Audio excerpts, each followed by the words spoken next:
saya atau kalau saya melihat secara keseluruhan tadi memang jadi keributan Anda itu memang karena ego masing-masing pihak individu saya kira pengen nampil semua di luar, sementara kebutuhan internal, kebutuhan mahasiswa tadi tidak tergarap.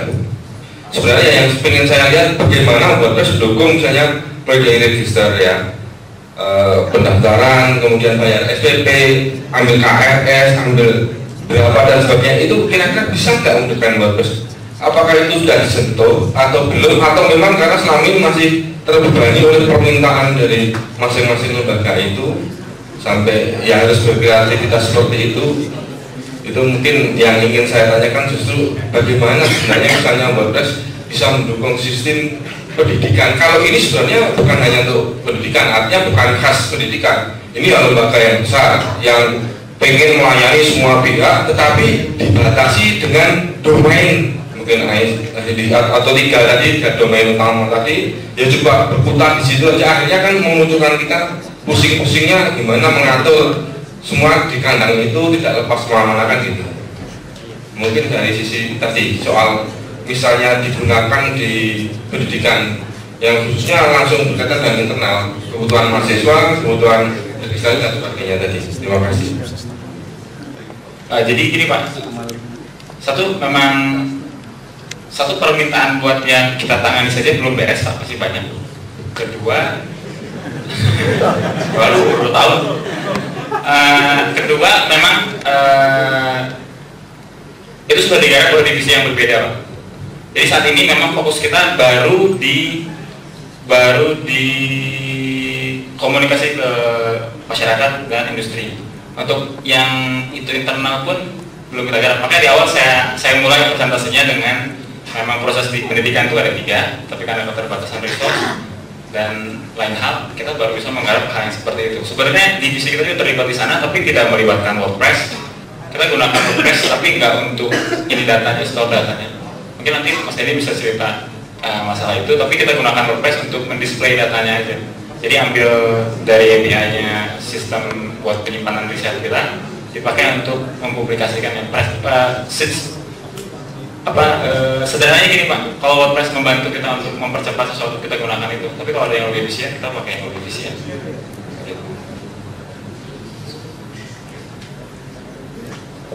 Pak, tadi pendidikan tinggi kan nggak hanya menerima mahasiswa, pendaftaran itu Pak ya, ada sisi lain yaitu penelitian. Kalau school mungkin menerima siswa, mengolahnya, lulus. Jadi kalau perguruan tinggi kita ada satu bagian itu harus meneliti Pak, sumbangsi ke ilmu pengetahuan. Nah, WordPress ini saat ini membantu untuk seperti tadi Pak, ada jurnal Com.id. Itu dengan WordPress kita bantu dengan paper collectingnya Pak. Jadi conference online dengan orang kirim paper. Mungkin saat itu, untuk saat ini itu WordPress membantu di pendidikannya Pak. Kalau untuk menerima mahasiswa saat ini memang belum Pak, tapi untuk sisi pendidikan tinggi lainnya kita bermain di yang lain lagi karena banyak sisi Pak, dan mungkin satu lagi semuanya sekaligus. Dan tanya lain? Terima kasih. Nama saya Andika. Tadi disebutkan bahwa di BINUS situs WordPress sendiri bisa menangani sampai sedang menangani sampai 40 situs departemen dan unit-unitnya.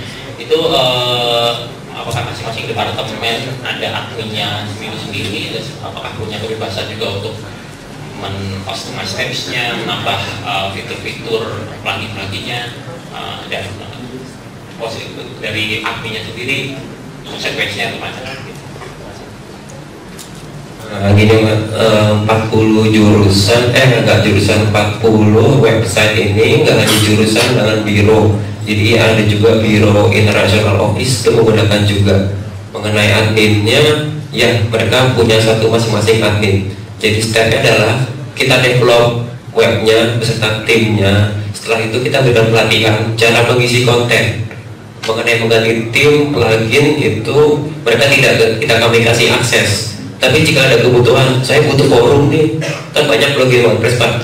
Itu kita cari dulu plugin yang tepat, yang nggak mengganggu sistem kita pasangkan. Karena yang terjadi sekarang Pak, mereka hanya tinggal mengisi konten aja.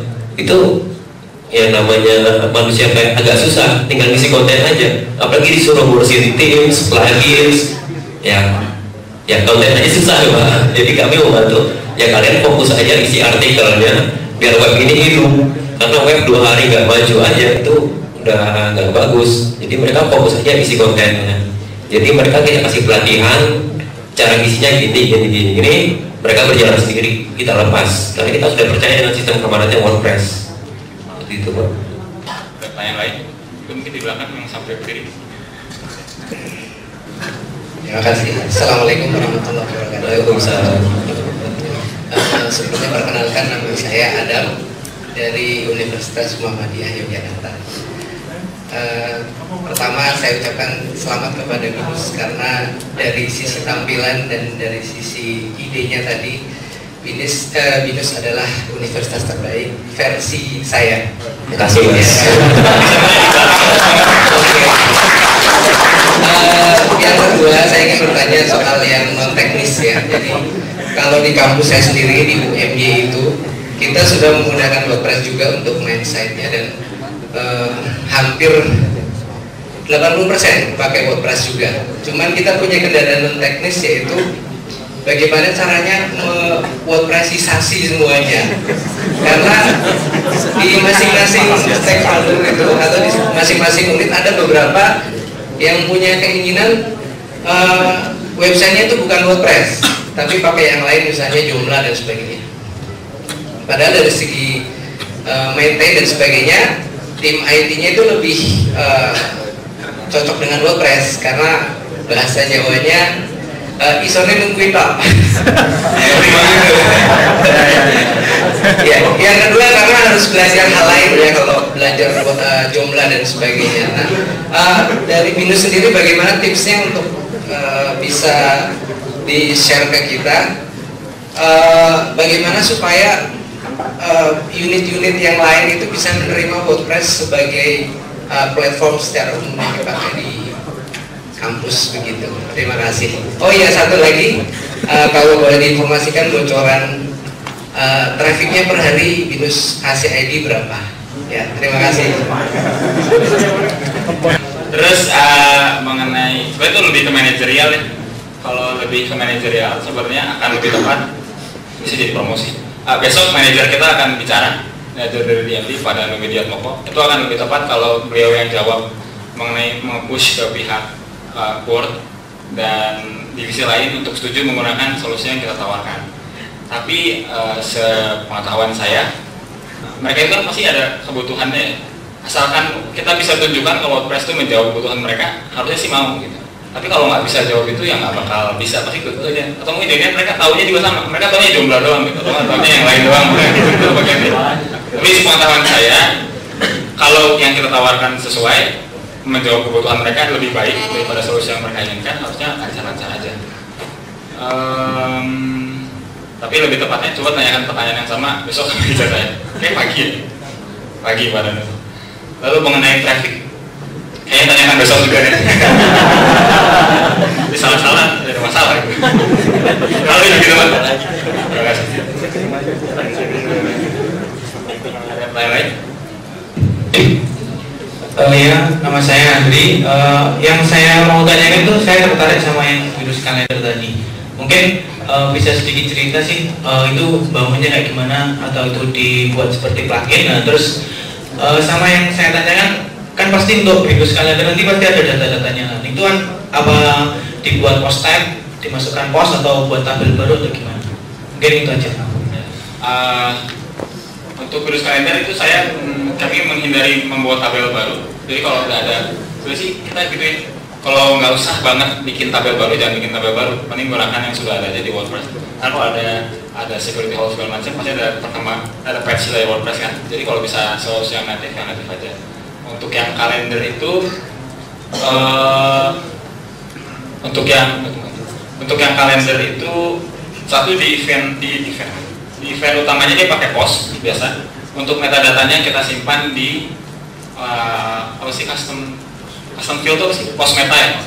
Di post meta data sebenarnya gini, post terus kita bikin taksonomi tambahan untuk dia programnya itu punya siapa, divisi apa, terus jenis programnya apa, sebenarnya sama kayak kategori sih.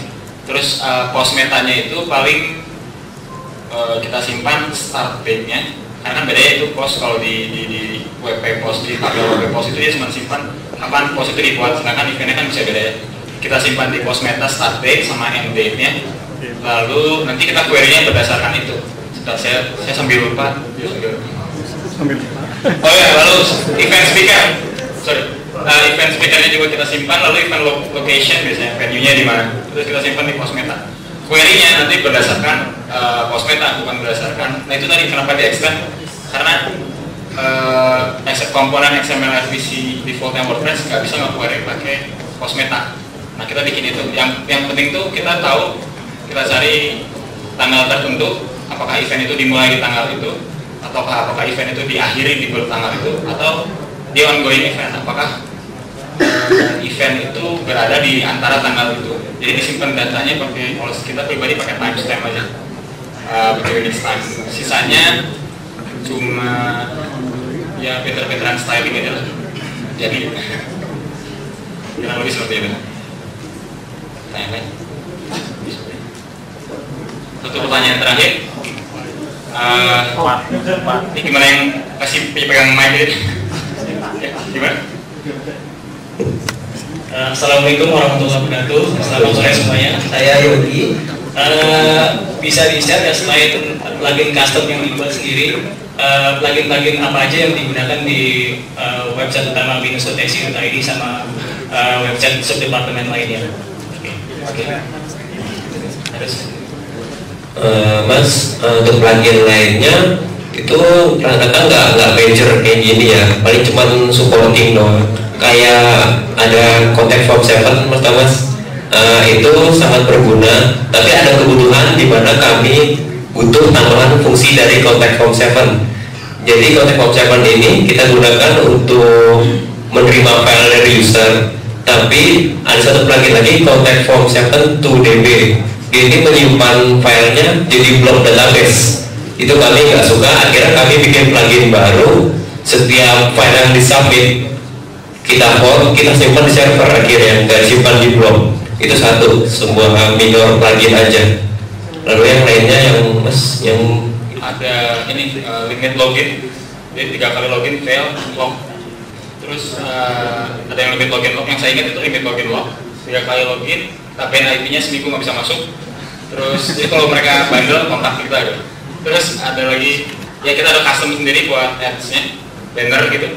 Karena kita cari nggak ada yang sesederhana kita pengen buat, atau ada yang terlalu sederhana, ada yang terlalu rumit. Jadi kita bikin sendiri aja deh, kita gitu. Ads, terus apa lagi ya? Oh ada juga ini untuk submit apa ya gitu? Submit through click ya. Jadi kita bikin plugin sendiri. Kalau orang klik link tertentu dia nggak akan link ke halaman lain, tapi dia pop up form. Itu buat ini buat marketing. Jadi kita punya konten buat dipublish di UN kalau nggak salah. Jadi kalau diklik dia ada form, isi, kita record, baru orang download filenya. Gitu. Lainnya plugin yang kita develop sendiri apa? Selain yang develop sendiri. Salah dengar berarti ya? siapa yang salah mas? Semua plugin gitu. Itu ada yang penting itu satu lagi, tree apa ya dapatnya tree activity monitor. Itu saya rekomen untuk melihat siapa masuk, siapa ngapain. Jadi kemarin mungkin ada yang pernah ngalamin ya, ada tag WordPress itu, yang orang coba brute force itu, ketahuan itu. Siapa login, siapa ngapain di dalam post, delete, admin login juga. Ya itu sih, yang saya ingat ada beberapa, cuma lupa. Biasa gitu ya, sekolah banget. Kayaknya waktunya habis. Untuk kalau ada pertanyaan tambahan langsung aja, kita insya Allah sampai hari Minggu. Kita balik ke Jakarta Minggu malam, jadi setelah ini pun masih bisa ngobrol-ngobrol kalau mau. Kita nginep juga dekat ya. Kasih tahu kamarnya.